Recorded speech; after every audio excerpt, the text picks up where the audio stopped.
Dear friends, the skies above Texas no longer looked like skies. They sagged heavy and grey, a suffocating shroud pressing down on the earth, swollen with an unseen fury. Radar screens lit up in frantic red spirals, circles upon circles, like demonic eyes staring down from heaven. A voice crackled through the radio, each syllable sharp and final. A violent tornado may form. Prepare now. It's coming. Those words hung in the air like a death sentence. In the streets, panic spread like wildfire. People slammed shutters closed, dragged children inside, fumbled with locks that suddenly felt too fragile against what was about to descend. Somewhere a woman sobbed.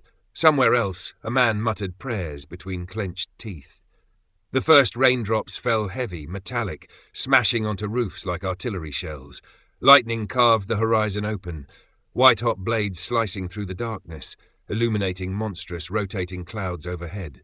Freddie gripped his steering wheel tighter. His breath fogged up the windshield. He wasn't a stranger to storms. He chased them.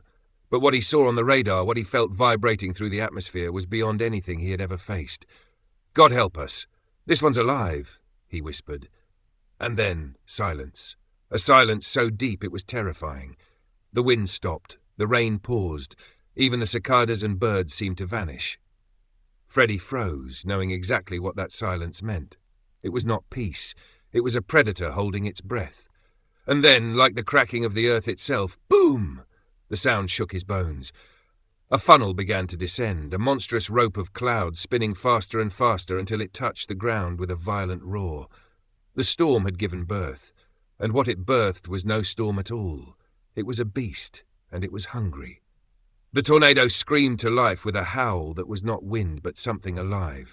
Something ancient, something vengeful. The funnel widened, twisting into a black column that bridged heaven and earth. Rain turned to ice. Hailstones the size of fists shattered windows and punched holes through roofs. The sound was deafening, as if the entire sky was splitting apart. "Dear God!" a man shouted, though his words were lost in the chaos. Mothers clutched children tighter. Dogs barked madly, their instincts screaming of doom.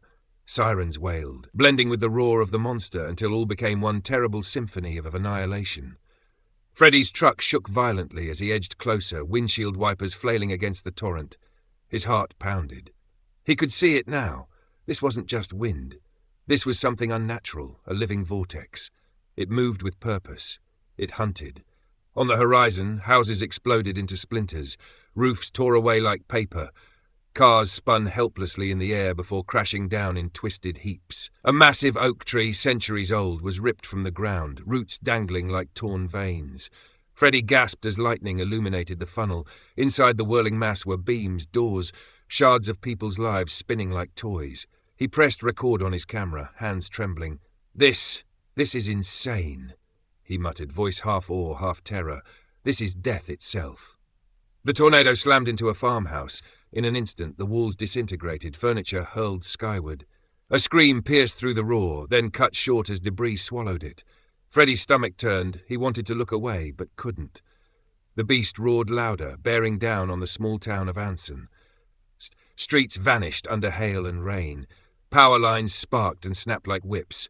The ground itself trembled, as if recoiling from the weight of destruction.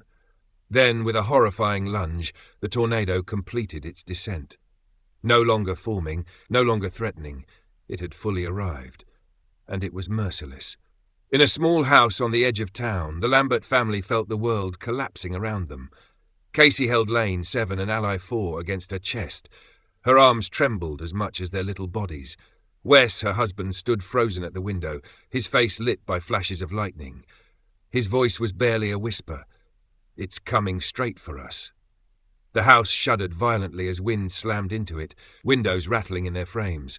The dogs, Millie and Scout, barked frantically, tails tucked, eyes wild. They knew. Animals always knew. "Get to the closet," Wes shouted, snapping out of his trance. He scooped Ally into his arms while Casey dragged Lane, both kids crying now. They rushed into the narrow closet at the center of the house, pulling the dogs in with them. The space was suffocating, pitch black, walls pressing close. They huddled together, breath shallow, hearts hammering. Outside, the storm intensified.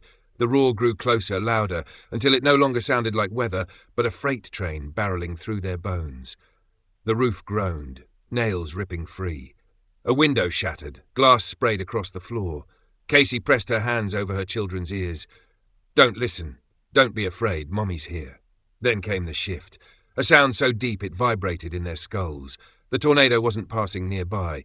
It was bearing down directly on them. The closet door rattled violently. The entire house tilted, groaned, threatened to lift from its foundation. Through a crack in the door, Wes glimpsed it, just yards away now. The colossal funnel, glowing ghostly in lightning flashes, swallowing trees, sheds, fences. The air inside the closet grew thin, hard to breathe, as pressure dropped. Lane sobbed into his mother's chest. "Mommy, are we going to die?" Casey's tears spilled freely, but she forced her voice steady. "No, baby, we're together. That's all that matters, we're together." For a moment it felt like the end. The walls shook, wood cracked, dogs whimpered, children screamed. Death was no longer an idea. It was right there, rattling the door, clawing at the roof, waiting to devour them. The Lambert family held each other in the dark, praying for a miracle, because in that moment nothing, no walls, no prayers, no love could stop the monster outside.